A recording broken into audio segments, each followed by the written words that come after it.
So me and Danny are driving in Washington Heights one summer, and I see this guy, and the guy walks by my car, and he gives me a look, and I told Danny, man, that kid looks so freaking weird, man. He looks like a fucking rapist. Like, Danny goes, what do you say that? I go, something about him, man. And then later on, driving around the 3-4, I see the same kid again, and he looks at me again. I go, man, something about that kid, man. He looks like a fucking rapist. So now we have a big, the patterns going on. Now what happens is they hit a home in Washington Heights, and they rape 2 young Jewish girls. One guy uses the phone, and he leaves a fingerprint on that phone, and they get a hit on him, and they arrest him, they bring him in, and now they get the whole team that's doing the rapes and robberies come in. They haven't won the precinct. And when I come into work that day at 4 o'clock, I sit at my desk, I look into my office, into the interrogation room. Who's there? The perp that I saw on the street. I go, fucking Danny, that's the guy that I seen before on the street. I see him twice. So then I got involved in doing the interrogation with him. So when I sit down with him, I go, so what do your victims look like? He goes, they look like you.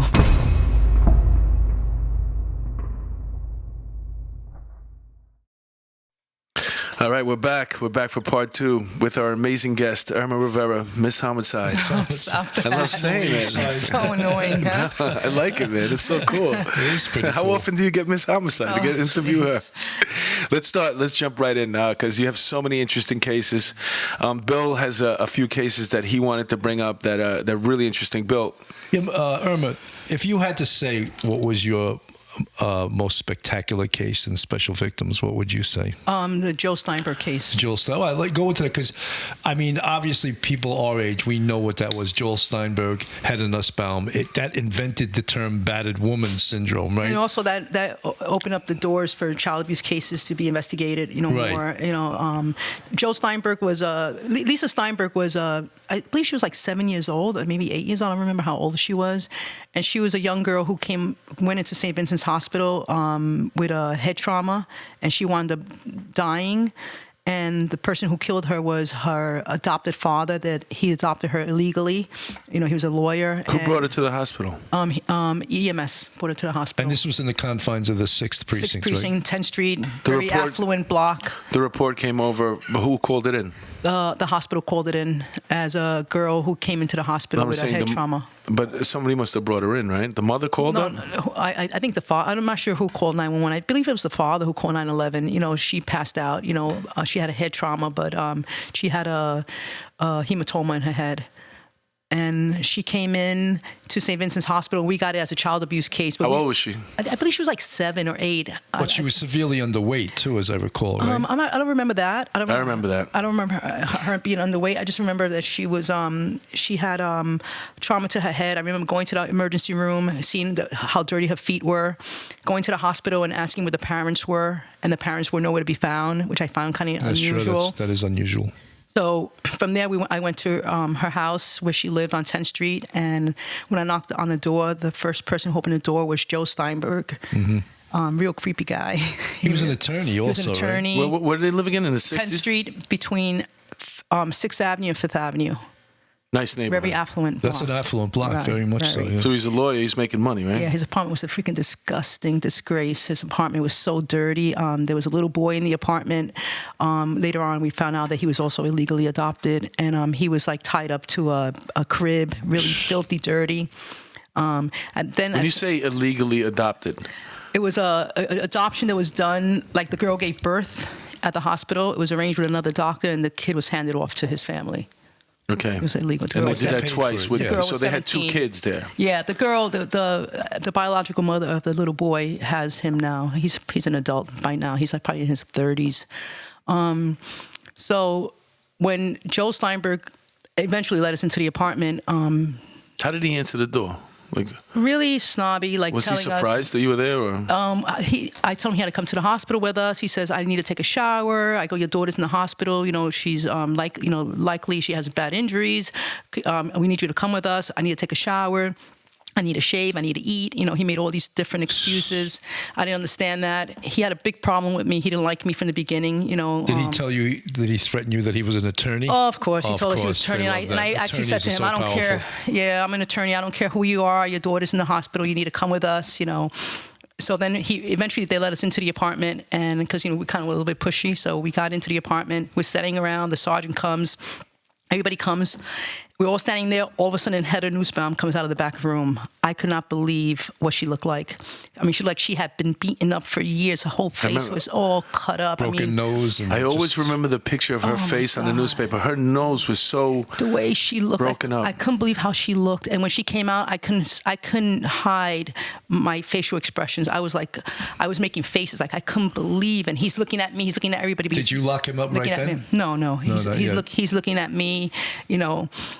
So then eventually we wound up leaving the apartment. You know, ACS came. They took the baby.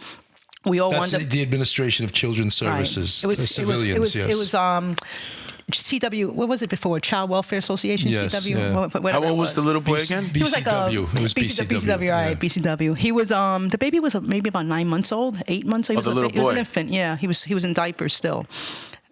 He was standing already, so maybe like 9 months, I would say he was.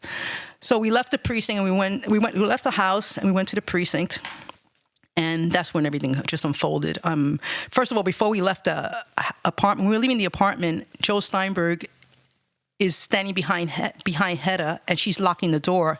And I see him look at her head, and you can see all these cuts on her head. Oh, good. And he tells her, "Why don't you go inside and put a handkerchief on your head?" So she goes in and puts on a kerchief, and I say to him, "What's wrong? You don't want to see all the cuts and bruises on her head?" As I made a snotty remark to him. So now when it's time to leave, you know, he's like holding on to her, like acting like he's so lovey-dovey with her. You could tell that she's enjoying the attention that she's getting. And then we separated them, and then, you know, everybody went to the precinct. Well, when you say you separated them, that means you took Joel. Where did she go? In a different car. But she went to the precinct as well. They both went to the precinct in different cars. So you separated them so they couldn't get their stories straight. Right, and also just because that's just the way it was, you know. Mm-hmm. I mean, the sergeants were there, everybody was there. It's not like it was my idea. It was just like a natural thing to do that you separate them. So we went to the precinct. Now at the precinct, a lot of stuff happened in the precinct, but the one thing that happened at the precinct was we did a video of Hedda Nussbaum that's all over the news. That became a national story. That video played on every TV station. Man, it hurt me when I saw that lady. I cannot believe what her legs looked like. Her legs were so ulcerated. They were so red and infected. You know, she was so bruised. She had bruises all over her body, like her back. As a matter of fact, when you watch that video on TV, it's very silent. But if the volume was on it when they were recording it, the guy who was recording that video, he kept saying, "Oh my God, like the guy who was to see her injuries, yeah, because she had so many. I mean, she was so close to dying, and the apartment had an abortion machine in the apartment. What? Yeah, I mean, I found out there was an abortion machine. Someone in the what did it look like? I don't remember, but I know it was an abortion machine. That's what I was told that it was. There was spoiled milk, dirt. It was just a dirty place. I couldn't believe it. You know what I'm interested in? When you get, obviously, you're documenting her injuries because at some point you're going to start interviewing Joel, right? Not me. I didn't get involved in the interview. You weren't involved in the interview? No, because it was going to turn into a homicide. So now the 6th precinct was going to take over. It's going to be a homicide case. Yeah. But when he starts getting interviewed, does he lawyer up? Oh yeah, of course. So he invokes counsel immediately. Yeah, he didn't speak to anybody. A decision is made probably by the DA's office to make Hedda a witness. Not right away. She didn't want to be a witness. She got arrested also the first day. She got arrested too. Yeah, she wouldn't testify at all against him at that point. And he was acting so loving with her that day. It was like so fake, you know, and you could tell that she was liking the fact that she was getting attention from him. So, yeah, but she got arrested. Right. It took work. It took I forgot the detective's name, Angela. She works working in the Manhattan DA's office. She was a sex crimes detective. I forgot her last name. She was a really good model. She was actually a very, very good detective.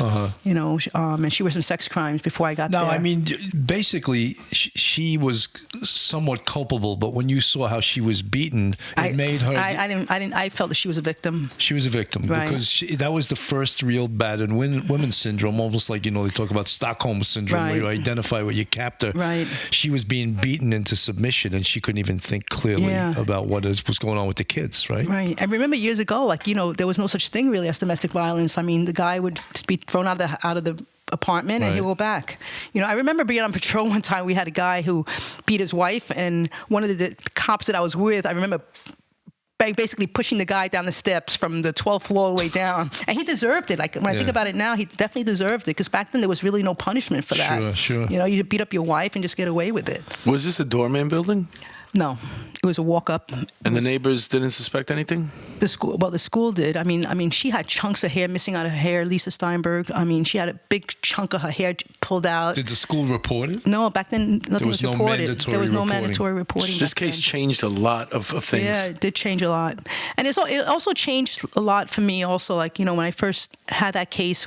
How long were you in Special Victims before you caught this case? Maybe like a year and a half, 2 years, not too long. Wow, welcome to Special Victims. Yeah, not too long. But I remember crying so much at her funeral. I couldn't stop crying. And Chief Rosenthal telling me, I don't think that you're going to be able to work in sex crimes. Like, no, I can definitely do it. I can do it.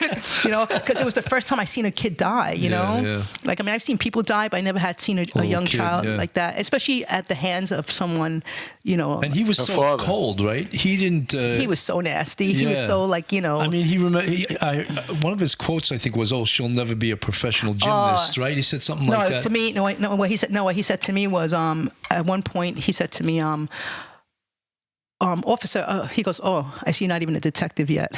He made a comment like that to me. And I goes, okay, you're a prisoner. That's excellent. Yeah, but he didn't like me because he was a little bit chauvinistic. He really had a problem with women, and stuff. He hated me. That was a great line, though. He hated me. Oh, yeah, I could be nasty, excellent, too. That's one thing about me. I could be really nice, but I have a real mean, evil side to me. So what did he say? Latina. I love that. Can you do that again? Does Carly B do? So what did he say? The statement he made to you that was... about saying you're not even a detective yet. No, not that. About what... Remember I said something about she'll never be a professional... I don't remember that. He inquired about how she was in the hospital. I don't remember. I maybe read that somewhere. It might have not been me. He said, she'll never be a professional gymnast, but she's going to be okay, right? Yeah, that wasn't to me. That was been to somebody else. Was he talking about the daughter? Or yes, the daughter who he had, beaten to death, basically. Yeah. Was he crazy? Arrogant, I mean, obviously. Arrogant. I think he was a junkie. I think he was on cocaine or something. I think he was using drugs. It was freebasing and stuff. Something, probably, abusive, typical, typical. There must have been a hell narcissistic How man. long did it take for that case to go to trial? I don't remember. I think maybe a year and a half. I don't remember. It was in the news all the time. Because you got to remember, once I was involved in it, then I was out of it, and the 6th Squad took over it. Because it was a homicide. Then the DA's office took over it. Like I said, Angela Amato, I believe she worked on it a lot. She did a good job with Hedda Nussbaum. She really did, because she got her to testify. So, right. Even when she came to court and then testified, if it was like a year later, her nose was still messed up. Oh, yeah, she's messed up. I saw her one day. I saw her at Phoebe's restaurant one day. She was eating, and I sat down and I said hi to her, and I told her who I was. Wow. She didn't remember who I was, but I remembered her. And, and I said who I was, and I said hi to her. And one thing I said to her, even when that case happened, you could tell she wasn't a bad person. She had really kindness in her eyes. Sure. You could tell she was a victim, And, a lot of, when you work in sex crimes, you see a lot of victims, like a lot of parents, mothers who would keep the husband and keep the roof over their head, even though he was molesting the daughters. Right. And that happened a lot of times. They get rid of the kid and keep the man. That's unbelievable. I know, it's crazy. Wow. But sex crimes was a really heart-wrenching place to work. It really was. There was many times where I had little kids who I used to drive home just like couldn't believe what people would do to these kids, Yeah, sure. And even now it's still happening. Human trafficking, it's rampant. People would, and with the internet, you mentioned something earlier about the Bloods and the Crips and how they're not in our faces anymore, focus anymore, priority. Why is that? Well, I believe this is what I believe based on the work that I do now. I happen to be a private investigator. One of the contracts that I have is one of them is with a foster care agency. And what I do for a foster care agency is when a child is in foster care, if the parents don't visit within a 6-month period, we have to look for them. So I have a company called The Locators, and it's funny because I actually... Look for the parents, look for the kid? Look for the parents, because the parents are supposed to visit the children. Miss Homicide will locate you. Right. So what happens is, what it is like if a child's in foster care for 6 months and the parents don't visit, they want the parents to come visit. And if the parents don't visit, they start the proceedings to terminate the parents' parental rights. Mm-hmm. So the child could be adopted or taken care of by the state. So my job is to locate the parents and basically just to tell them to get in contact with the agency. A report is done. It's like a missing persons report. Sure. It's called a due diligence. So I do that. And the other thing that I do for them is also I look for missing AWOL foster children who run away. And I had a case. I learned. You still learn. I'm telling you, even though I was a detective for so many years, you still learn some lessons in life. I had a case where I had a girl that was abducted, and this is what happened. She's walking down the street. Some guys tell her, "Hey, come over here." She goes over, stand here. "Hey, you, come over here." Another girl comes over, another 3 girls. These guys take these girls right off the street in Brooklyn, take them, backpage them to Backpage, and they were prostituting them. So my job was to look for one my girl that was missing. So what I did was I hung up flyers. I made a mistake. I hung up flyers in Brooklyn around the area that I knew that she was missing from. Hung up flyers, asked people a lot of questions about her. They seen her. No one knew anything. That night, I went home, or 2 nights later, I Googled her phone. First thing I did was I called her phone number, and I sent her a text message, and I said, who the fuck you be messing with my man? And she answers back. She goes, who is this? I go, you're messing with my man. And she's going, I'm sorry, you might have the wrong person. Well, somebody's messing with my man. Who the hell are you? And then you could tell somebody else answers, who the fuck are you? And you could tell it was a guy. Mr. Pimp. And I said, well, it's okay, because my man has herpes and all this shit and all this stuff I write, and he answers me back. So now I got some communication, which is, I did it to try and get cell site information. Sure. So now what happened was, now I took that phone number and I Googled the number, and what happens? The page comes up, the back page. She used the same exact number that she was using for her cell phone, and her ads came up.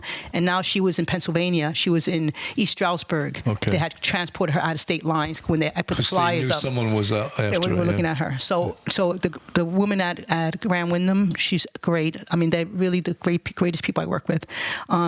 They notified the FBI, and sure enough, they wound up getting all 3 girls. They had 3 girls. The Bloods, or whichever gang it was, took them off the street. So the room on the street right now is that the gangs, like the Bloods and the Crips, are just taking girls off the street and prostituting them. They're in the human trafficking business rather That's than why the drug business. you don't hear about drugs anymore. Yeah. You don't hear about it. Yeah. And the thing in Brooklyn and a lot of these other places is a girl who's on the street who's a runaway, nobody gives a shit about her. Right. Nobody gives a crap about her. I had a girl who was 14. She was gangbanged by so many guys, and they're selling them. They're selling these girls off. Right. And nobody cares, because they think of them as young ghetto kids that nobody cares about. They're running away. I mean, the FBI only gets involved when it crosses state lines, right? That's what happened with that case. I can't imagine the FBI would do anything with human trafficking unless you handed it to them like on a silver platter. But ICE does get involved with human trafficking. It's just there's so much of it going on. And the way our society is. I mean, the cops have their hands tied behind their backs. Everybody's complaining about the way their jobs are done. So they don't even like ICE. They don't want ICE to do their job. What is the back page? Backpage is it's actually for advertising, but a lot of human trafficking and pornography and prostitution was used to be advertised. Yeah, it's sort of like Craigslist. It's not in existence anymore. Backpage. But it was something on the internet. Yeah, it was on the internet. Because I remember back in the day, you used to get like a Screw magazine, and the back pages of that, they would have before Craigslist and all that stuff. They'd have it's the same thing, right? Basically pictures of girls and call me and this, that, and the other. And sure. So I was thinking that maybe it was like something like that, but on the internet now.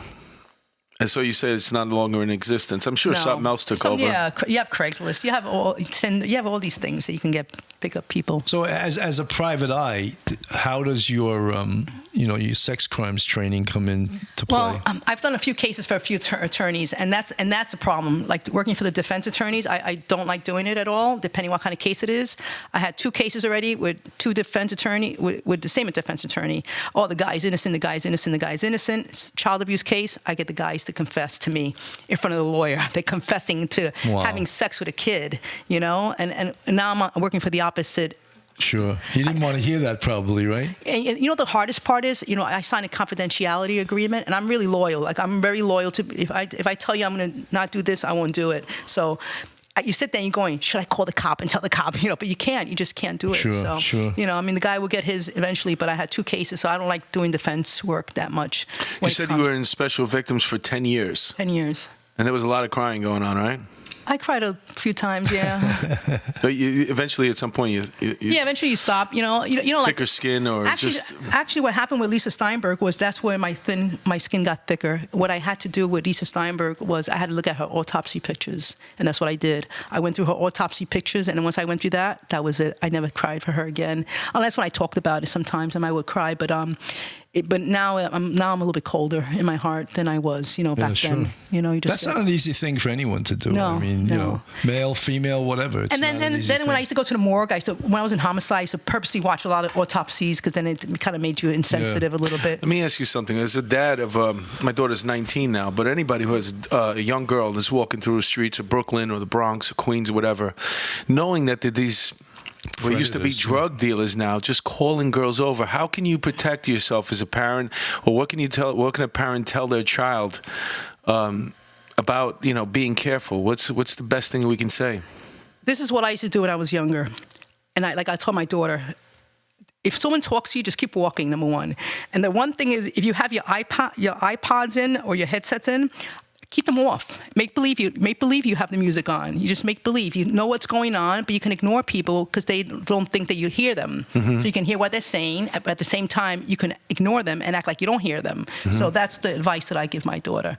You have no obligation to go up to someone that says, "Hey, come over here." No, I would never go to anybody. Yeah, my daughter's not too friendly anyway, so she's not. She's a little bit mean. But at the same time, you still worry about them. Sure, absolutely. Especially this day and age. I mean, the other day, some girl punched her in the face. But she got killed, right? Yeah. Oh, your daughter. No, there was a girl going home from school that got killed fighting with her classmates. Oh, wow. No, some girl punched my daughter in the face, but I believe in karma. That girl got bit by a rat about an hour later and wound up with rabies shots. So. Really? Yeah, I'll show you the video later. Was this from school? No, not from school. Somewhere on McLean Avenue, Yonkers. You sure Madam Irma didn't put a hex on? Yeah. Oh, my hexes work. You can ask some of my bosses. So you're in the Special Victims Unit. And how do you wind up getting to homicide? What happens? So I was in the homicide. I was in sex crimes for 10 years. I was completely, at this point now, sizzled, right? Burned out. Unbelievably burned out. How long can somebody stay there before they're just cooked? It was, I don't know. 7 years, 8 years? I don't know. It just depends on the person. But you also worked with some great detectives in sex crimes, That's what it is. I had right? such great people that I work with. John Savino. John Savino was the best. He was unbelievable. Beza, Milton. Nelson. so many great good guys. Yeah, great guys. We were like a family. We worked really great together. Even Sandy Vasquez. So I worked so great with so many people. I had really good bosses in sex crimes. All those people you mentioned. You had left sex crimes, but I was in Manhattan North Homicide, and a lot of them were still there. And I used to go out with them every once in a while when I was the covering boss. Yeah. And I witnessed great detective work. They were really good detectives. Yeah. And they were also good friends. Yeah. So I worked with them for a long time. But what happened was I was really getting burned out, and now I didn't have a child yet. No, was I married? I had just gotten married, I believe. And now I was just burned out, completely burned out. So I'm working with Eddie Rivera that day, and we have to go to DBM to drop something off. And I'm telling Eddie Rivera. DBM is Detective Bureau Manhattan. This is why the people call me a witch. So I say to Eddie, man, I'm so burnt out, man. I'm so freaking tired of being in sex crimes. I think I'm gonna see if Resnick lets me go to Manhattan North Homicide, because Resnick was my sergeant, one of my sergeants. And I have a lot of respect for Resnick. A lot of people didn't like him, but I think he's a great chief. He's got a rough personality. Yeah, but he gets the job done. If something happens to someone in my family, I want someone like Resnick on it. Yeah, that's what I was used to say. Yeah, I got to know Resnick because I used to coordinate the homicide squad, and he used to do a crime scene investigation, and we used to go there. He gave us a map, he gave us the dummy, and we used to set up. Mm-hmm. We used to set up the cigarette butts, the beer bottle, the gun, everything in that little area, and he used to go break it down. And I always said that to myself. You know what? God forbid something happened to somebody in my family. That's the person who I'd want in charge of the investigation. He's a magician when he runs up. I've seen him in action. Case. Yeah, he's great. I've seen him in action a couple of times. Cop shootings, cop homicide. Brooklyn. He was amazing. Excellent. Yep. You need somebody like that who's stern. He's not afraid. There's not many people on the job that have his skills to do it. He's in internal affairs. He's probably close to 70 years old now. Yeah, but I had a lot of respect for him. I did too. So what happened? You were in Manhattan North. You're the witch. I go to DBM and I'm telling Eddie Rivera, man, I'm gonna ask Resnick if I can go to Manhattan North Homicide. I'm so burned out. I gotta get out of here. So when I get downtown, it's so weird. I get downtown. I'm dropping the mail off. There's a captain down there. I forgot his name. He goes, "We were just talking about you." And he goes, "You want to go to the homicide squad?" I go, "Whoa, that's kind of wow." Was it Freddie Sachs? No, not Sachs. Griffin. So funny. Griffin? Oh, Captain Griffin. Yeah. I think it was Captain Griffin. He goes, "We were just talking about you. Do you want to go to homicide?" I go, "Whoa, I was just talking about this to somebody." I I go Manhattan North. He goes Manhattan South. I go South. I'm not going to work in There's Manhattan no South. homicides down You there. know, I thought Manhattan South was like the wimps, you know, because I came from the North, you know. So I said Manhattan South, nah, I'm not sure. Better food, better suits. I wasn't sure about it. No violence. I wasn't sure about it, but eventually I said yes, that I would go to Manhattan South Homicide. And then I went on vacation with my family to Ireland. We went to Ireland on vacation, and I remember getting notified. I was in the corner. I was in, where was I? Tarmanbarry, a place in Ireland called Tarmanbarry. I make a call to the office, and they said, you just got transferred to Homicide. I'm like, oh my God, I'm jumping in the street in Ireland, and I'm happy I'm going to Homicide. So then I come back to New York, and I go into the Homicide Squad, Manhattan South. My first day at the Manhattan South Homicide Squad, my ex-sergeant from sex crimes, Bobby Fiston, drops dead in his office. I remember that, in the 10th Precinct Squad, right? He drops dead in his office. That. Good guy, too. So now I come in, and now they tell me to go to the morgue with him, but I can't say he was my boss, you know, because so I okay, so I'll go. I don't want to make, you know, I'm new in the Homicide Squad. You know, I'm the only female there. I don't want to make any waves. So I go to, I remember going to the morgue with my old sergeant. He's dead. Yeah. You know, that was so fucked up. I'm telling you, it was horrible. You know, so. He was young too, right? He was young, yeah. He died. Was it a heart attack? Yeah, he had some type of arrhythmia with his heart, and he wound up dying. So that's my first day in Manhattan South Homicide. Wow. My sergeant drops dead in his office, my old sergeant, the 10th Squad. So, and then from there on, you know, Homicide was pretty good place for me to work. I really enjoyed working there. It was, you know, I learned a lot. There was a lot of what big cases did you work on in South Homicide?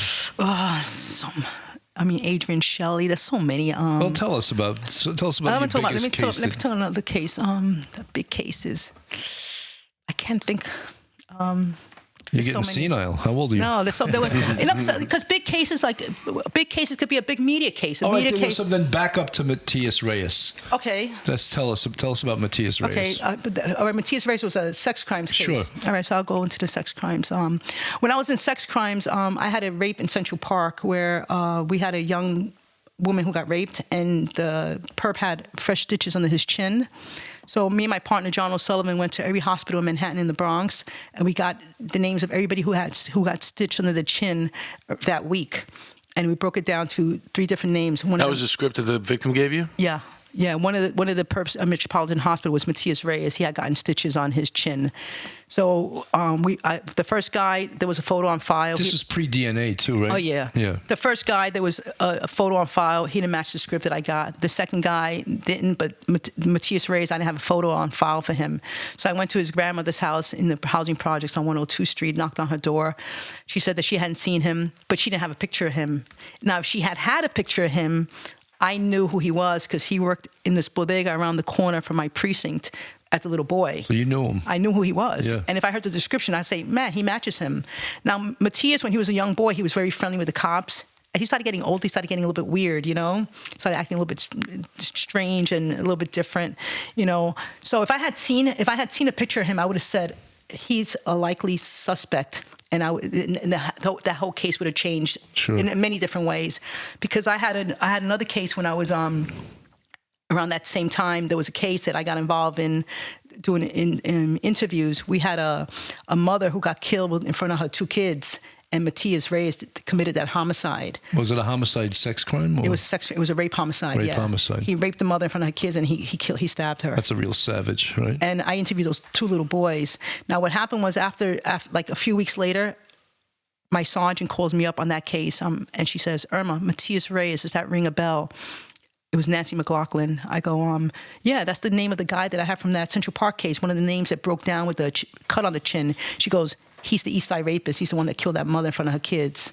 Oh, my God, I was so sick. Was he the guy, well, when you say East Side rapist, was he doing all those rapes in the 19th Precinct? It was rapes with old ladies? Yes. Yeah. How many did he do you know? He did a few of them. You said old ladies? Yeah. I think he was sneaking into apartments during the nighttime, right? And I'm not sure if it was the nighttime, but I know he did a couple of I think he did an old lady also. Yeah. You know, but he did a lot of rapes. And there was a lot of rapes that he didn't get even charged for. This was all pre-DNA, right? Yeah. So they weren't identifying cases that they could connect to DNA back then. I mean, think about it. What year was this? 88. Okay, yeah, it's definitely. I mean, you think about it. Back then, I mean, I looked at cases from years ago when people got convicted based on their blood type. You know, wow. O positive. You know, half the population's O positive. Right, exactly. You know, but And his name later came up in the Central Park jogger case, right? Not just his name, his DNA. His DNA. His right. DNA came up in that. Yeah. He was the homeless guy?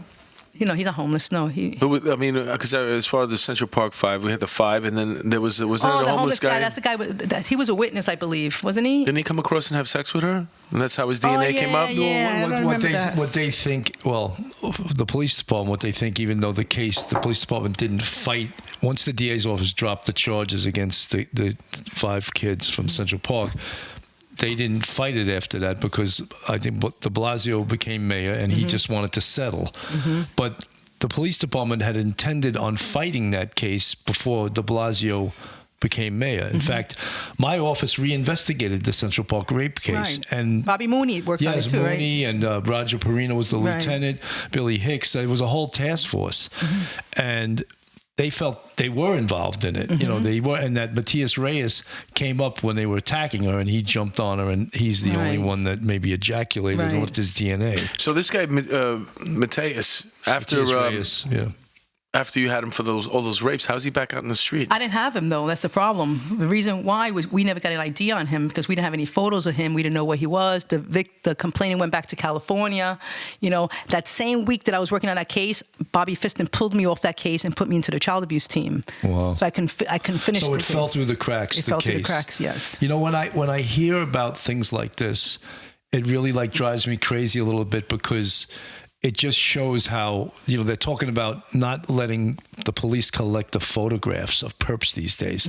Could you imagine how difficult it will be to get an identification you if need you a photograph. So important. And I mean, that's the only tool, and it's even difficult to get perps ID'd when you have photographs. If I had seen a picture of Matias Reyes when I went to his grandmother's house, I would have said he matches the script so perfect because the way the woman described his nose as being like flat in here, and he did have like a flat nose. He looks like he had a cleft palate when he was a kid. That's why he looks like, the way his face looks a little bit like he has something with his lip and his nose. Like when I picture him in my head when he was young, I visualize a lot of things, so I can picture him like when he was younger. He had kind of like a flattened nose. Mm-hmm. Almost like I said, almost like he had a cleft palate that was repaired. That's what he kind of like looked like, in my head. That's how I. He was one nasty guy, huh? Yeah, I'll tell you. But he was all over the place too. I'm gonna tell you another story about when I was a detective about nasty perps. When I was in sex crimes, I was working with Danny Medina one day, and there was a big pattern rapes in the 3-4 precinct where. Groups of people were doing home invasions and robbing and raping women, and some old man got a hot iron put on his back. His wife got raped. So now what happens is another case happens. Another case happens. Let me go back. You got to fix this part up, all right? Mm-hmm. Okay. So anyway, me and Danny Medina were working. There's big pattern rapes going on in the 3-4 precinct, and there's so many home invasion robberies. The 3-4 precinct, Washington Heights. Washington Heights, a lot of home invasion robberies. So me and Danny are driving in Washington Heights one summer, and I see this guy, and the guy walks by my car, and he gives me a look. And I told Danny, man, that kid looks so freaking weird, man. He looks like a fucking rapist. I told Danny. Mm-hmm. Danny goes, why you say that? I go, something about him, man. He just reminds me of a rapist. And then later on, another day, we're driving around the 3-4. I see the same kid again, and he looks at me again. I go, man, something about that kid, man. He looks like a fucking rapist. And Danny goes, So now we have the patterns going on. Now what happens is they hit a home in Washington Heights, and they rape 2 young Jewish girls. One guy uses the phone, and he leaves a fingerprint on that phone, and they get a hit on him, and they arrest him, they bring him in, and now they get the whole team that's doing the robberies, the rapes and robberies come in. They haven't won the precinct. And when I come into work that day at 4:00, I sit at my desk, I look into my office, into the interrogation room. Who's there? The perp that I saw on the street. I go, fucking Danny, that's the guy that I seen before on the street. I see him twice. So then I got involved in doing the interrogation with him. So when I sit down with him, I go, so what do your victims look like? He goes, they look like you. That's what he told me. Yeah. And I spotted him on the street twice. Maybe that's why he gave you that dirty look. I spotted him twice on the street. Yeah. I spotted him twice on the street, that guy. You have some incredible ESP skills. I know. I have a little, I have a little super sensitive, I've had that happen to me too while I was working, where I just predicted something was going to happen in a certain area, and I went there and it happened. Yeah. And I mean, that's not an accident. No, I had nothing like that, man. I could write good jokes though. I had that one night. I was working anti-crime in a 2-0 with this guy Mike Murphy, who was sort of my mentor. He did 11 years in street crime as my sergeant. And we were over by Central Park West, and I go, Mike, go over to West End Avenue. And he goes, why? I go, I just have a feeling something's going to happen on West End Avenue. He goes, all right. He goes, I like hunches. We go over there. Well, at the light at 79th and West End Avenue, two guys, one I see pulls a big knife out. They follow this lady with a fur coat down the West End Avenue toward Riverside, goes downhill. Right. The guy yokes her, rips the coat off her. And I'm like, holy shit. Right? I'm like, I only had like 2 years on the job, So I go, did you see that? He goes, yeah, I fucking saw it. So I jump out of the car and I'm like, police. And then I see the guy with the knife. He starts running north on West End Avenue. And I had just talked to him about like a week before, how do you take a perp down with a car? You know? So the perp makes the fatal mistake of running in the street, and Mike Murphy runs him over with the car. It was beautiful, but he didn't even hurt him. He hit him, slammed on the brakes, hit him, and the guy wound up, hit the windshield. He was like, you guys are fucking crazy. He was like the perp ran right into the police car, right? Yeah, exactly that. He ran into the front fender, But he was like a career twice.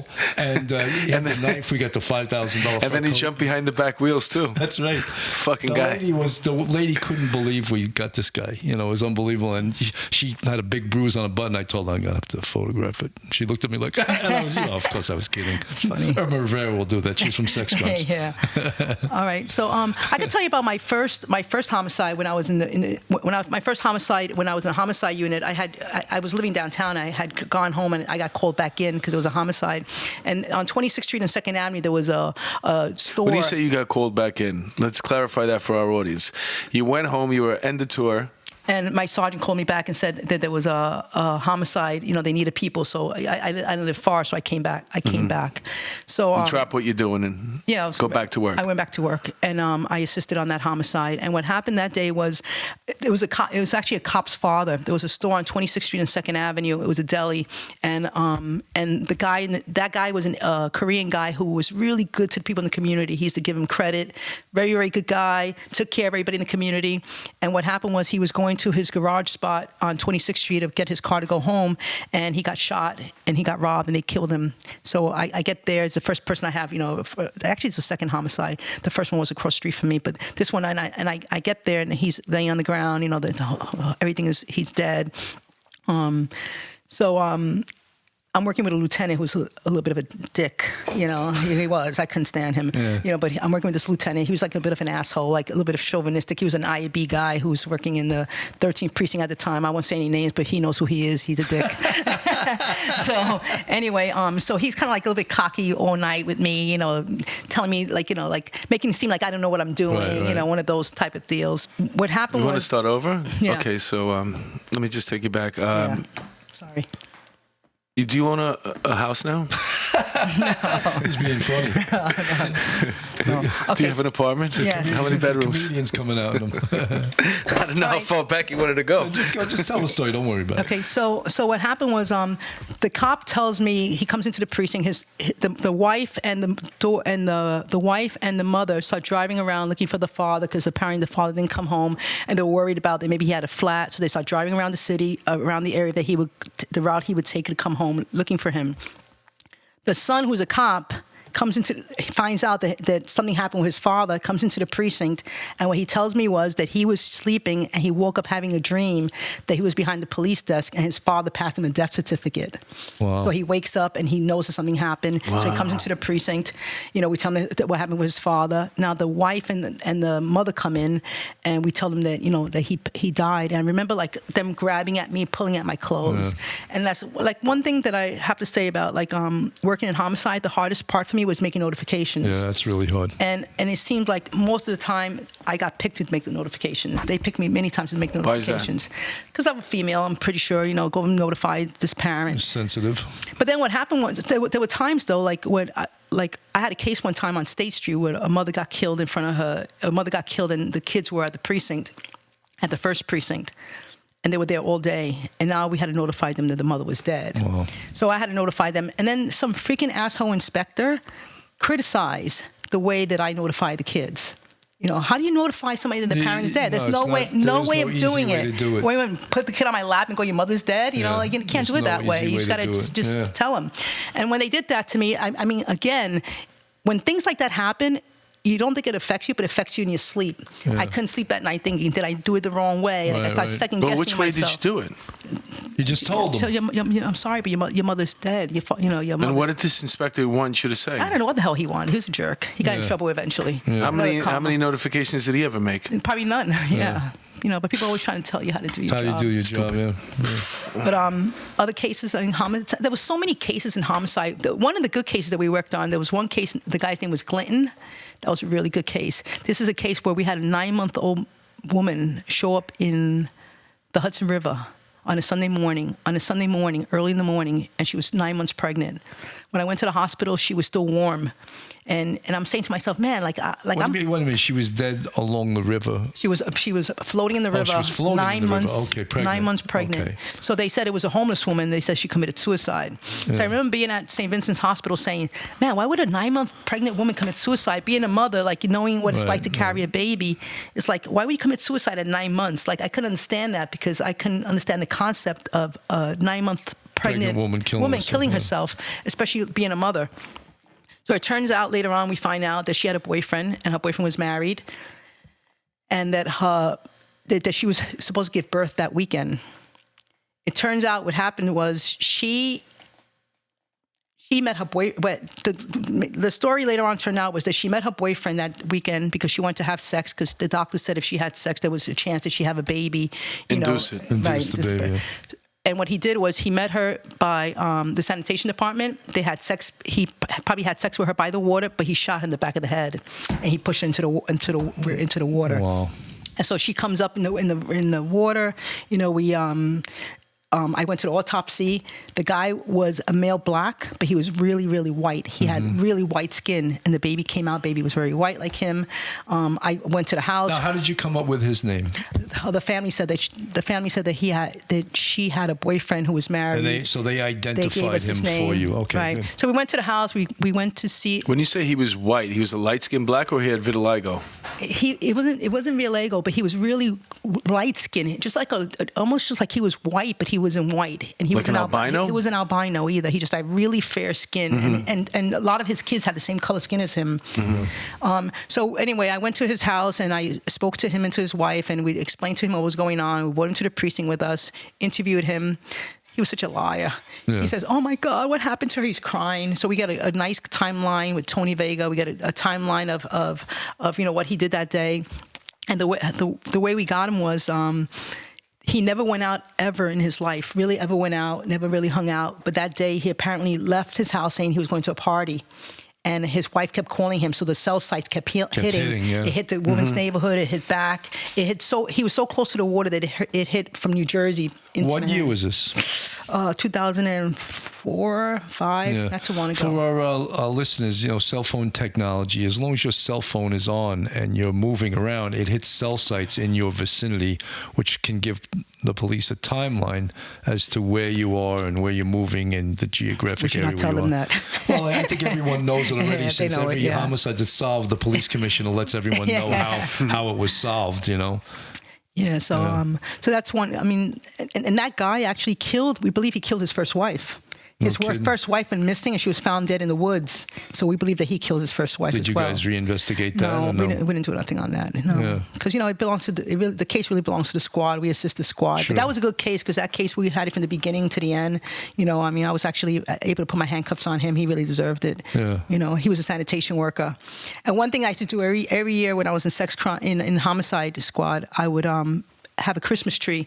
I would put up a Christmas tree every year. I put crime scene tape on it, and I would hang up. I would make what do you call those? The decorations of people that got arrested. Right. I love that. And he was the star. How come you weren't in the north? He was the star of the tree that year. Like he was on the top, glitting, Ornaments. We didn't have anyone. Ornaments, we didn't have anyone that did that in the north. Yeah. We could have used someone. Yeah, it was fun. A female touch. That's right. So, yeah, I enjoy that.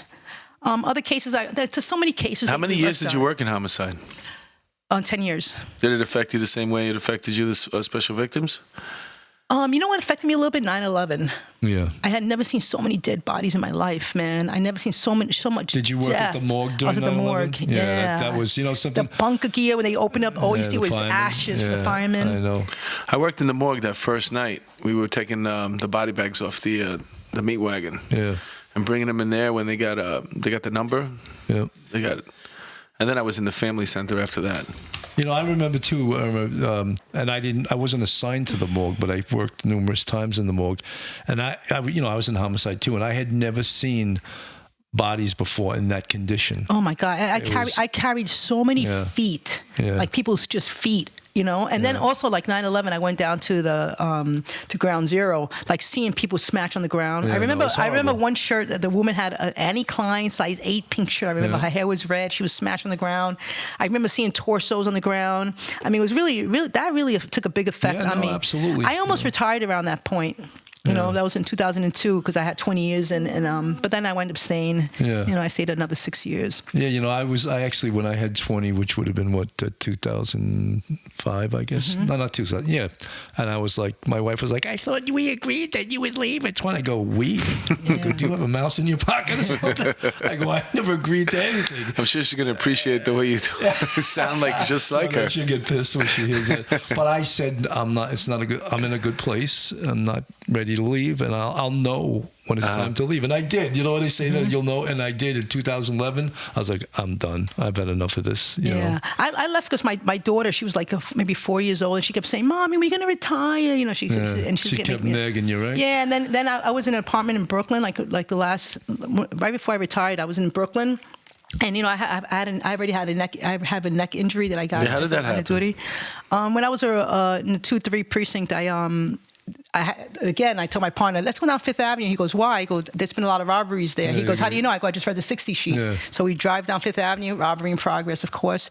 And the guys are robbing an elderly drunk guy, and they run eastbound on 105th Street and southbound on Madison Street. Right, Madison Avenue. Yeah. Madison Avenue. One guy goes into a building, and I'm the passenger recorder. So I'm about to jump out the car, and he runs. But when I close the car door, the door didn't shut.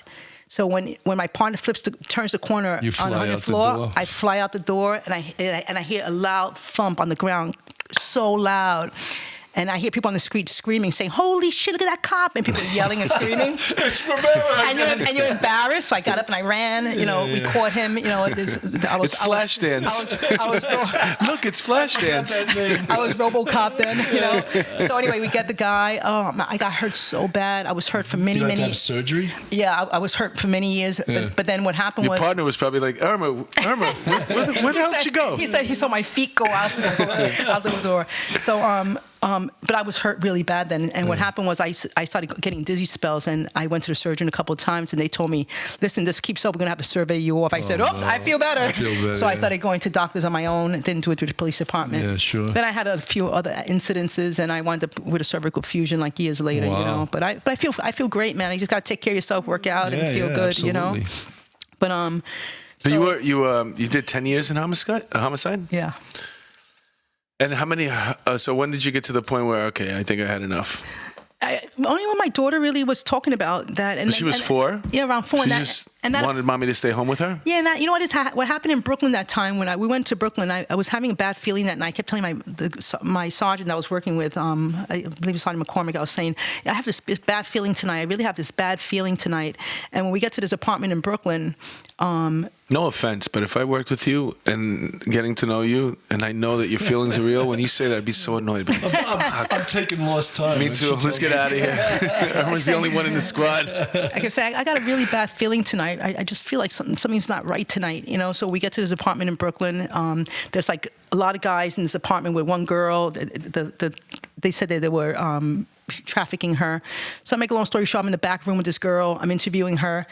Everybody's in the front room. I'm there. I see a door. I said, did anybody check that door? It's a closet. And when I go to pull it, somebody pulls it from the inside. Oh, shit. There was a guy who had that closet. And I was saying, man, if that guy had a gun, he would have shot me. It would have been dead, so yeah. easy. He would have gotten me so good. So from then, and I got hurt. I hurt my neck again then, because when he pulled the door, he pulled it so hard, it hurt my neck again. Sometimes you can get, especially when you're in the detective bureau, sometimes you can get lax tactically because you're not on the street every day. Sometimes, whenever we went out to apprehend someone, I threw my vest on. I know the reality. I threw my vest on, but some detectives don't, and tactically you should always use the same tactics like you did when you're on patrol because, you can get killed just as easily as a cop can, Yeah, and then that was the beginning. And then what happened was a job came up at NYU. So Rick Torelli said, listen, they're looking for someone at NYU, sex crimes liaison. So I applied for the job. That was outside of this job. You had to retire from the PD and then go work over there? Yeah, so then I applied for this job and I got it. Did you like that job? It was all right, but it was like working indoors. I didn't like it. Yeah. I had my own office. The pay was great. It was a nice job. People would have loved that job. How about the politics of it? Oh, so much kiss-assing. I am just not a big kiss-asser, and I don't like all the politics involved. So and you said it was NYU? Yeah, and one thing about people who work in colleges, they don't know the real world. I'm sorry, they really don't. No, they live in a fantasy world. Yeah. Everything is make-believe. They will have me investigating stolen flip-flops. Come on. But my first week there was a homicide. Some professor's daughter got killed in the apartment. So, and then I see that the media guys see me and they go, "Oh, yeah, what's going on? I don't work there anymore. I'm in NYU now." And it's like the homicides followed me to NYU. Oh wow! But NYU is a good place to work, but it's just I'm definitely not into that. The private sector is a little bit different. It's such a difference between, especially in college. You're talking about to the 10th power because those are indoctrinating institutions, and you go there and they live in this bubble. They do live in a bubble. It's unbelievable. But they teach the bubble to us. Students, to our kids. Well, that's the problem right now. The kids are learning what they're teaching them, which is very left-winged. They don't live in the real world. It's bullshit. And here's NYU charging $71,000 a year, so these arrogant professors so you can brainwash your child. Let me tell you, working at NYU, I watched a college student making out with a homeless guy in the street. I found out that there was girls bringing homeless men into their dorm rooms. And why were they doing this? Because they're trying to be nice.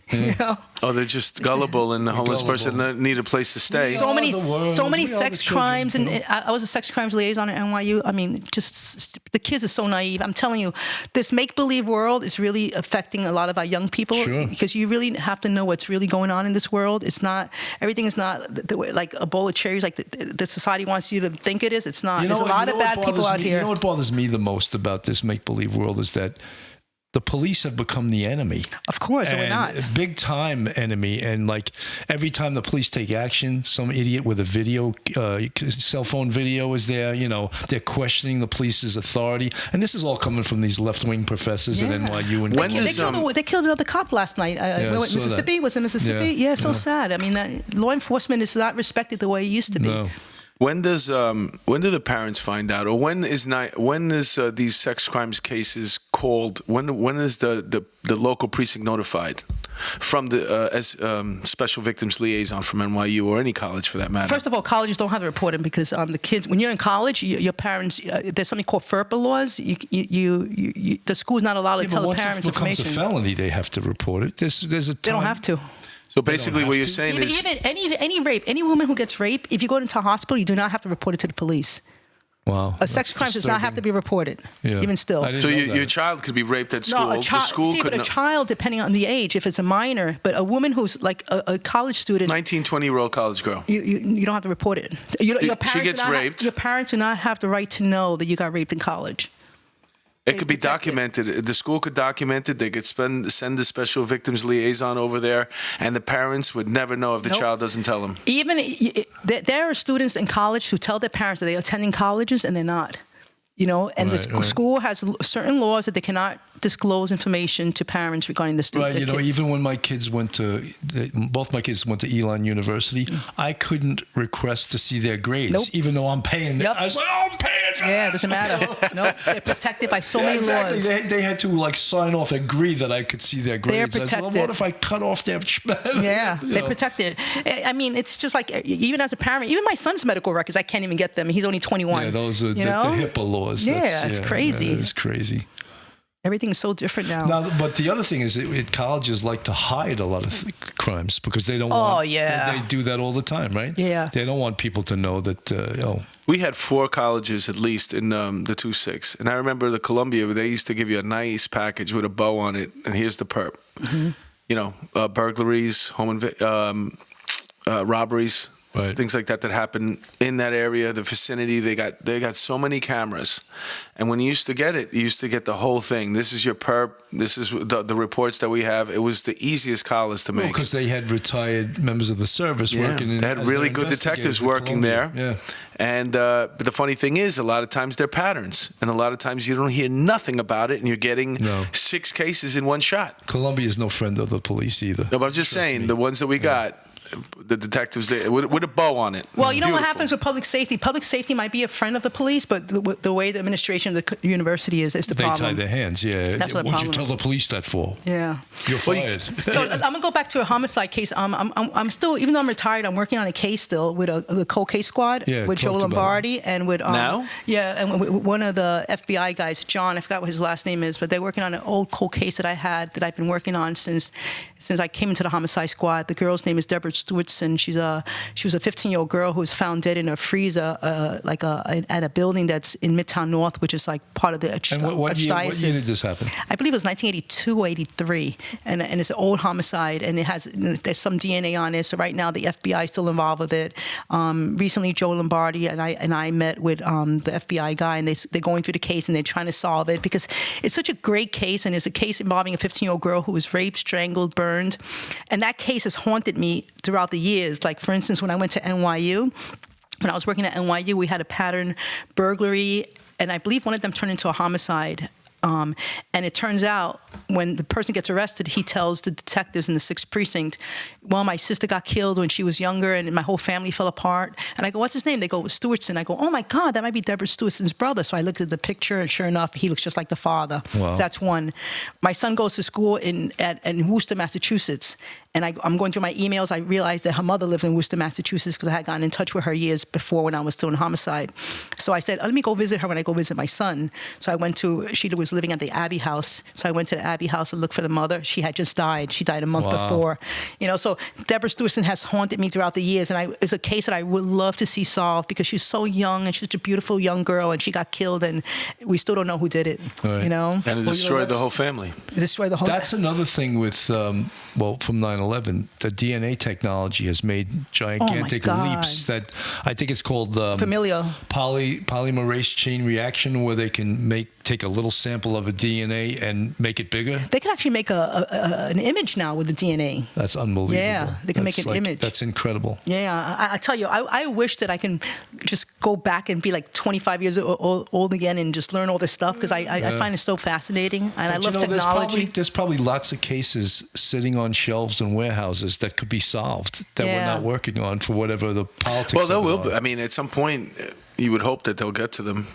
Yeah, but something. A lot of the witnesses are dead. A lot of the perps are dead. Right. A lot of people are dead. Especially a lot of the cases from the '80s. A lot. Eddie Tackey told us about a case that he had. It actually happened in the Village, where this guy raped 2 women, and like 24 years later, the DNA hit. And was that the one on Gay Street? Do you know if that was the one? I'm not sure the exact street, but it was such a, for us to hear that's so great. He's a savage in prison, where politicians letting him out after 15 years now, and then he slaps a rape from 20-something years ago. That's like the Golden Gate Killer. That detective did a great job. Yeah. I forgot what his name is, but he did such a great job on that case. And they used the database. Yeah. My DNA's not on that. My mother's is. Mine is. I'm not putting my DNA. Yeah, they used that ancestry. I'm afraid how many kids my father's kids will show up with. How many half brothers and sisters I have. You're opening up a Pandora's box. No. I won't put my DNA. I don't want those siblings coming up saying, "Oh, I'm your father's child." I don't want that. So. Can I borrow a few thousand? Can I use your apartment on a lease? Yeah. You don't use it. Let me have it. How many years did you work at NYU? I worked at NYU for 3 years. 3 years? 3 years was more than enough. Were you looking for another job after NYU? No, because your daughter was like 4 years old. She's like, "Mommy, I want you to retire." That means stay home. She doesn't mean go out and get another job. No, I could never stay home. I've been working since I was 14 years old. Like when I went to NYU, what I did was I wound up getting top secret clearances for the government. So I wound up overlapping and doing that at the same time. And then eventually I left NYU and I started doing the key point, the government. They didn't pay good enough. Right, and then and at the same time I got my PI license and I started working with that. I mean, I look at my... What is the process of getting the PI license? You just got to take a test. How hard is the test? Nice. I passed it the first time. Mark, you know me for an hour right now. Do you think I could pass it? Yeah, I think you pass it. No way. You can pass it. It's easy. Mark can pass it. Yeah, you can pass it. I can even highlight for you what you need to do to take it. Give yourself more credit, Mark. Department of State, you just file for it. You can pass it. Who's pass it? Really, I'm going to be a PI. I'm 6'4". You got to get a 65. See, I don't like. I look like Chewbacca. I don't do a lot of surveillance. I do more investigations. I like doing interviews, investigations. That's what I do. And I work for a few lawyers. I mean, I had one lawyer that I'm working with now. Let me tell you, he's a really good lawyer. Like when I first started working with him, me and him kind of clashed a little bit because he was a little bit condescending with me. But once we kind of straightened everything out, I love working with him. You showed him your clairvoyance. And you knew everything about him. I just think he's a really good lawyer. And like if anything happened to anyone in my family, I would definitely use him. Well, you think of someone like you right now, too, the need for you in the private sector. Even with these NFL cases, those players are always getting in trouble. Lisa Friel, the head of sex crimes, she works for the NFL right now. Right. Yeah. And even, look, the Harvey Weinstein case. Yeah, see, I don't like those big political cases. You'd be working for Harvey Weinstein. Yeah, you know what I don't like doing those cases also? They treat you like you're the servant. I don't want to be working for people like that who are forcing you. I mean, they think that you need the money so bad that you're going to, Well, they're looking for a certain outcome. And if they're not getting it from you, they'll fire you and get somebody else. I'm very honest with lawyers. I tell lawyers from the beginning, I am not going to make the story fit what you want. I'm going to just tell you what the truth is, and that's it. That's great. I'm not playing any of those games. I'm not playing games with anybody. Right. I don't need to do that. Well, I've been in like the homicide squad, and some dirtbag private investigator comes in and he starts talking to one of the detectives about a homicide. Mm-hmm. And he's trying to get him to make a statement.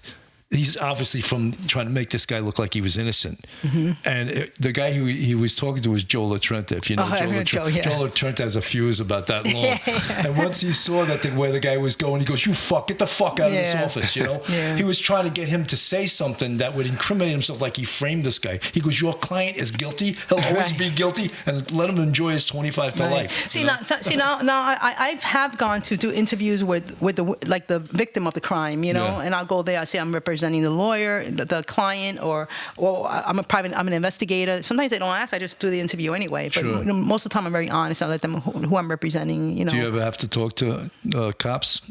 No.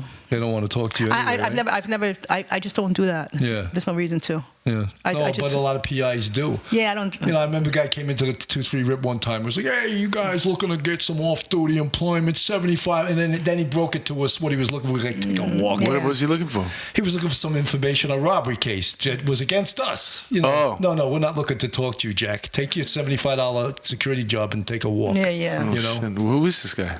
Some dirtbag. He wants $75. $75 an hour. This was years ago. He's probably dead, like old paradise.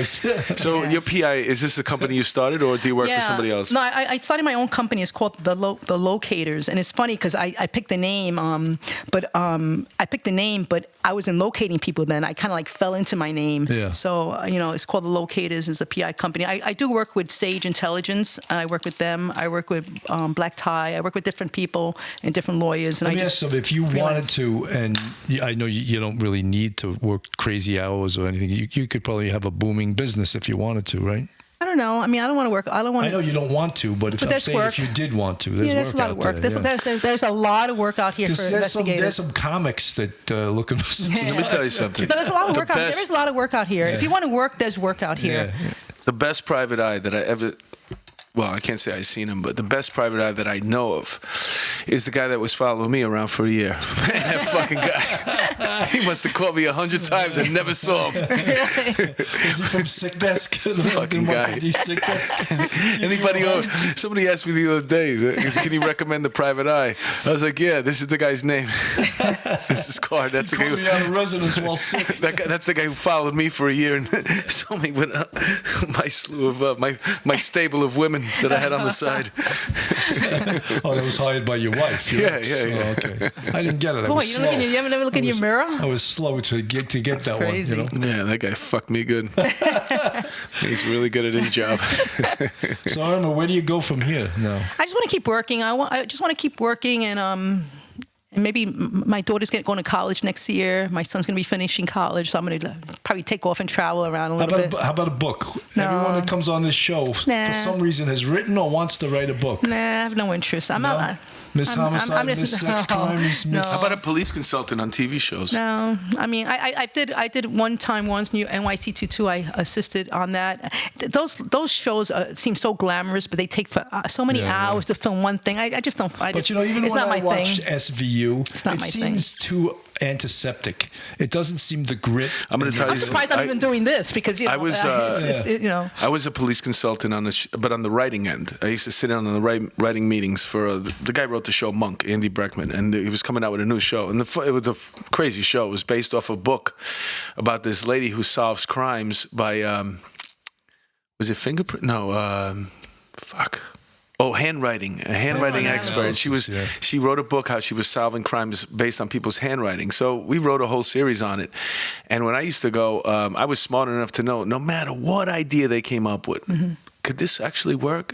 Anything. That 100%. We used to do that all the time. I wasn't rocking the boat. Great. These poor guys slaved the whole week writing this thing. The last thing I'm going to do is come in on Thursday. Nah, that shit could never happen. Yeah. I was like, of course it can. But then when you hit them with a little PD slang like home run, ground ball, they loved it. That's why my advice to anybody, if you're in law enforcement and you get one of these jobs and you're lucky enough, never criticize the writing. Of course it could happen. You know why? Because shit happens, man. Nothing's out of it.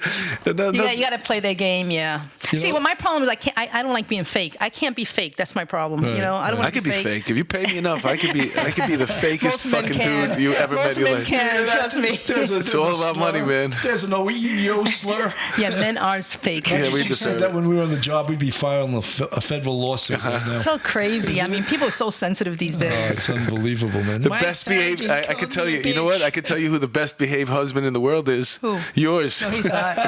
Can you imagine trying to do her getting an intuition? Wait a minute.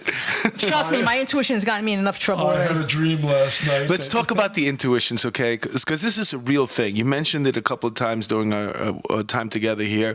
How you had a hunch. It's more than a hunch. It's more than an intuition. It's almost like you see things. I don't see things. No, I'm not going to say that. No, but I mean, you told us the story before. You feel things, right? The story I told you before. Yeah, but you have more than the average person. You woke up from a dream. Let me tell you the story. Okay, so what happened was September 6, 2015, I wake up in the middle of the night and I hear clear as day someone in my ear yell, "Mom," and it was very distressful. I jump out of my bed. I run out to my living room. My husband's there, standing there, and he goes, "What's wrong?" I go, "Oh, where's my son?" I go to my son's room. I check on him. I check on my daughter, and I come back out. And my husband goes, "What happened?" I go, "Oh man, I heard somebody in my ear, so clear as day. They said 'Mom,' but it sounded very distressful." He said that was a dream. I said, "No, it wasn't." So I take my cell phone. I go back to bed, and I document it. And I have a timestamp. It says 4:07 a.m. Were you doing like a DD5 on your cell phone? No. So I go back to sleep, and now I hear either train or plane, a form of transportation, clear in my ear again. And I say to myself, wow, twice in one night, because this has happened to me before. So I go to sleep. In the morning, about 10 o'clock in the morning, my phone rings, and it's my sister-in-law, Sonia, and my brother's wife. And I said, "Hey, Sonia, what's up?" And she's very quiet. I go, "Sonia, what's wrong?" I go, "Where's my brother?" She goes, "He's at the beach." I said, "Sonia, what happened?" She goes, "They killed my nephew on the train last night." I go, "Oh, my God, what time did this happen?" And she goes, "We don't know." So I proceed to tell her what happened with me, how I woke up. So, make a long story short, I called Brooklyn Night Watch, Brooklyn Detective Bureau. No, I called Brooklyn Homicide first, and they switched me to Detective Bureau Brooklyn, and I'm asking they have a homicide. They said we have no homicide on the train. But then later on, a detective calls me. He says, listen, we don't have a homicide, but what we did was we found a body 700 feet from the platform on an elevated train in the tracks. We don't know how he got there. I go, okay. So what I do is I call my sister-in-law, I get dressed, I go to Brooklyn, I interview all his friends. I did like a police investigation. Right. I go interview his friends, and they tell me how, they all left Coney Island. They were working. They all live in Bensonhurst. They left Coney Island. They went to his friend's house. They were playing beer pong. They were drinking, and they said Jonathan got a little bit cocky. So that they told him, you got to either apologize or go to sleep. And he said, I'm going to leave. So he leaves the apartment about 2:30 in the morning. They have video where he leaves. The girl walks down with him. Her boyfriend, they walk down. I was a little suspicious at first, thinking maybe the boyfriend had something to do with it, because I know the girl had she was an Albanian girl. Her boyfriend was like a Polish guy, and apparently the girl was best friends with Jonathan. So I was a little bit saying that the boyfriend it was a jealousy thing or what was going on there. But apparently it was nothing like that at all. So what happens now is Jonathan, the detectives tell me they see the video, 2:30 in the morning, Jonathan leaves. You don't see him again at all. I think that what may have happened was he may have fallen asleep on the street somewhere and then thought that he might still be out. The freaking guy was drunk, man. Yeah, he was drinking Hennessy or whatever. Oof. So apparently he was sleeping. He must have fallen asleep somewhere on the street. And now instead of going home, he was blocks from his house. He must have thought he was still at work, so he goes on the train. He goes to take the train when he was so close to home. Damn. So now they show me a video. At 3:57 in the morning, I see Jonathan come underneath the turnstile, which he would never do, apparently. The turnstile hits him on the head. He has his beats on. He's walking. Some Asian guy points at him and does like the crazy sign. And then what Jonathan does is he proceeds to go up on the platform, and he walks into the catwalk. And when the train comes, the train hits him. Whoa. He went in. But when I heard that mom is the time that he got hit. And I haven't seen Jonathan in about how many years, like 15 years. That's unbelievable. Right, but a lot of stuff like that happens. A lot of stuff like that has happened to me on cases, like even with Adrienne Shelley. Yeah. After we got a confession on her case, I felt like a real cold chill in the back of my neck, and I felt like it was her. Who was Adrienne Shelley? Adrienne Shelley was an actress who was. I know the case. She was killed. Yeah. They made it look like a suicide, but it was actually a homicide. Didn't you guys find a boot print in the tub? Yeah, Jimmy Piccione found that, right? That's really interesting, because that's you don't really see too often a staged crime scene. Right. And they staged the crime scene to make it look like it was a suicide. Right. And one of the guys working in the building killed her because she was complaining about the noise, right? He was actually robbed. The truth was she actually caught him in the apartment ripping off a wallet. Oh, no kidding. Yeah. That's what happened. Yeah, we found that out later on. Oh, she was the actress and they were doing the construction work, right? Yes. Right. That case. Hey, listen, a long shot here, but I'm going to pitch you something, all right? Mm-hmm. I got a couple of working titles for the show that I want to produce for you. One of them is called Clairvoyant Detective. And if you don't like that one, then it's ESP Cop. ESP Cop, I like. I thought Madam Irma. No, how about Cop ESP? Cop ESP. Or Detective Madam Irma. I think we all have that gift. I don't.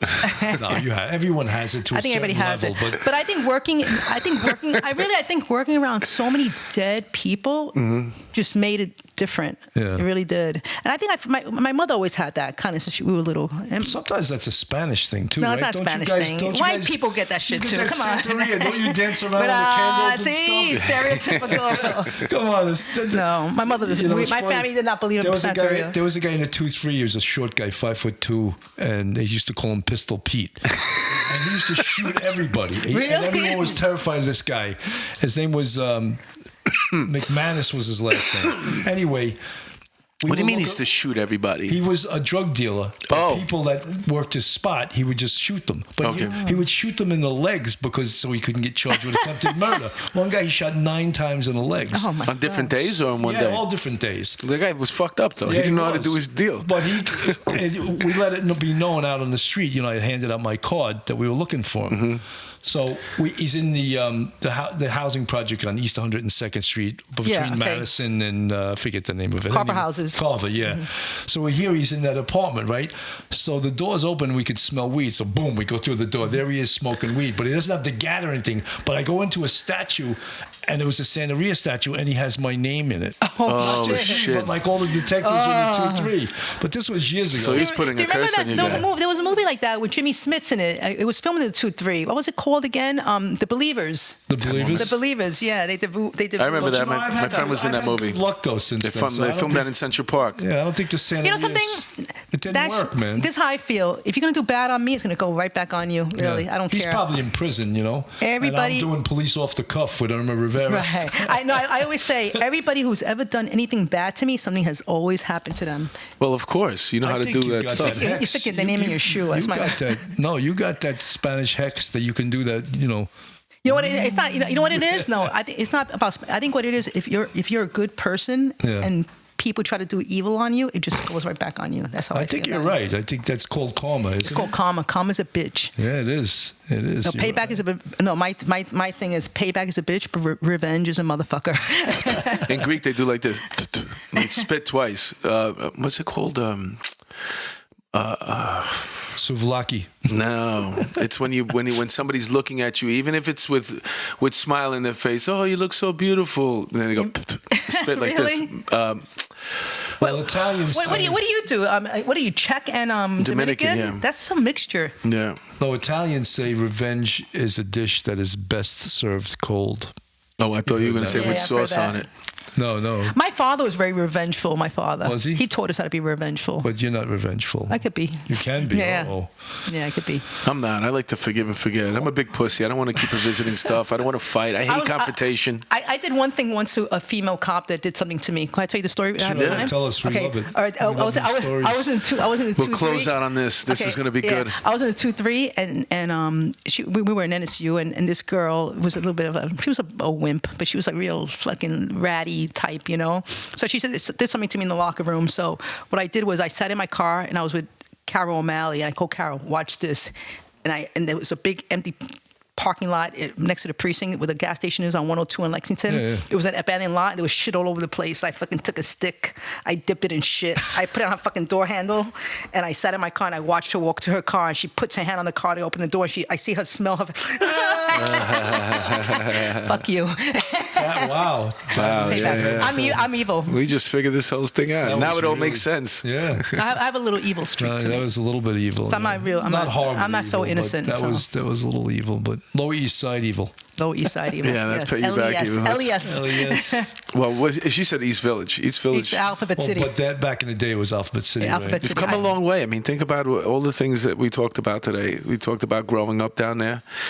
In East My mother Village. just died. My mother just died in the apartment. I was born in May that she apartment. rest in peace. I was born in that apartment. My mother died the day you got your hip surgery. She did a good job with you. If I knew, But she was 92, right? 93. 93. If I knew, Good skin, great hair. if I knew you were having hip surgery that day, I would have given you my mother's hip. Oh, That's shit. funny. Yeah. 93-year-old hip. You're gonna Yeah. How tall was she? Talk about walking with a limp. I would have been lopsided. I would have been way too lopsided. Yeah, we covered a lot of stuff, man. Growing up in the Lower East Side and then becoming a detective with the NYPDs, and a great detective. Nobody ever gave you nothing. You earned it. All the little things that you said, all these little tidbits, these insights into really, really, really good detective work, man. Just fascinating stuff. But you know, there's sometimes when you tell these stories, it's almost like you wish you could go relive some of them, but you don't ever want to go back to the job. No. You know what I mean? But the time, when you tell the stories, you get gleeful and you almost get like, wow, I miss the cases, and one thing I do enjoy about the foster care cases is a lot of times it's like I still get to use my head searching for people, and social media is the best. I mean, I find so many people on social media. Yeah. I mean, social media. I mean, I have all these. You know, I don't have real pages to find the kids. The tools you have now, social media, electronics with the phone. Yeah, it was brilliant what you did by engaging that person in the text message thing and engaging them in a way like something that they're going to respond to this. That's great. Yeah. That's excellent. Yeah, that's good. I did that on a few cases. I even like I had a case not too long ago. Who's not going to answer that? People do. Why are you fucking with my man? Who's this? That's it. You're always going to answer that. Yeah. You know. Yeah. So. But it's fun, you know. I mean, one thing that's sad is you learn so much and then you don't apply it anymore. Yeah, because it goes quick, the time on the job. Mm-hmm. You know what I'm saying? You don't realize how quick that time on the job is. And you mentioned something else. You mentioned about when you worked at NYU, how you had an office, and that wasn't you. You like to be out in the street, and that's the thing about law enforcement. I always say this in my act too. I mean, I was a young guy, man. I didn't want to sit in an office. Right. Do you know what I'm saying? I wanted to be out, knocking down doors, doing fun shit. You know, I still do do some of my work in my car. I'll sit in my car. I'll park in a park, and I'll do my type. I'm so used to being in a car. I can focus really good in a car. The car is your office. That's amazing. I can focus better in a car. I never thought of that. Yeah, I always remember from being in anti-crime for 6.5 years, my lips were chapped the whole winter, right? From the heat being on in the car, right? I like being in the car. I still do it. I'm always in the car. I park my car in Van Cortlandt Park. I park it by the train stations. I park, Metro North. I sit there. I do my work on the weekends sometimes. Irma, one of the things with this show, and we're so far, this is your episode 14 and 15. We're really proud of this show, and not just our performance, the performance of all the unbelievable cops we've had. It just keeps getting better and better and better. I'm glad I came. I was a little bit hesitant. I know you were, but Bill was bragging about you. You're a superstar. No, I'm not a superstar. I mean, Bill was bragging about you. I work with a great team of detectives, and I feel like the people that I work with are the ones who, taught me a lot. I learn a lot from them. No one does it by themselves. Yeah. People get better and better and better. John Morris. I mean, if it wasn't for him, I would have never rose up the ranks the way I did. So we even talk about when Tommy Kennedy was here, who to me, he's one of the greatest cops on the NYPD, and just like how when you're off duty, you feel so comfortable when you're with other cops. For some reason, you feel so safe. And like me, I grew up with boys. So I'm comfortable with men. I'm more comfortable with men than I am with women because I grew up with boys. So it's the police department was always very easy for me. Sure. And there's one other sergeant I have to mention, Bruce Etheridge. He was my NSU sergeant. He was the best. He's the one who took me under his wing and told me. There was one girl in my NSU who had gotten arrested before, and she was older than us. He goes, stay away from her. Yeah. He told me, stay away from her. She's no good. Stay away. And he kind of told me. He guided you, He did, yeah. Look, we all right, listen. That's great. Unfortunately, we got to wrap it up here. Especially with her, I think we could stay here for 2 days. Yeah, this was great. This was great. I just don't want to. I don't know how we do on with film or how we're taping, but we should have one. I don't want to run around of batteries. All the bad things we've done. I don't think so. We want to keep the pensions. That's right. All right. So thank you so much. First of all, before we even close it out, I just want to say thank you for coming, Irma. Yeah, you were great. You too. I know it took a lot out of you to get here, but once you got here and you were like, I'm shy. Irma, would you come back? Of course. Okay, yeah, we'd love to have you back anytime. Bill, any parting words?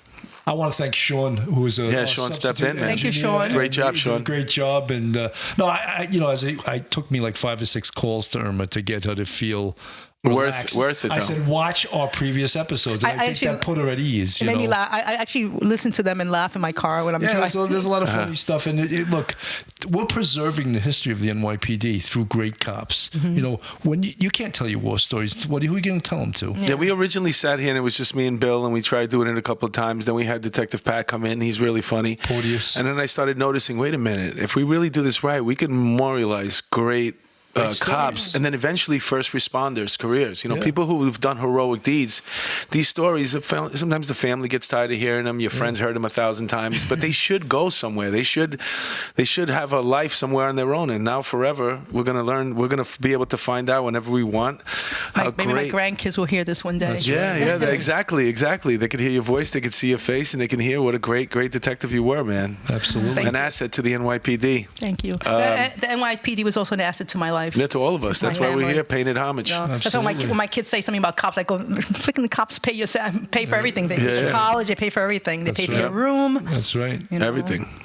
Yeah, all righty. Well, on behalf of Police Off the Cuff, once again, we want to thank Irma Rivera, Miss Homicide, for coming in. I hate Miss Clairvoyant. Miss, the witch. No, what was it? Clairvoyant Detective. Madam Irma. Madam Irma, Clairvoyant Detective. That's right. ESP That's the cop. show. She's got to get a call after the show from some networks. I want to be part. I want to be a producer. I'm not Let me be the police consultant. Yeah. Okay. All right. Thanks a lot for tuning in. Thank you so much, guys. Thank you.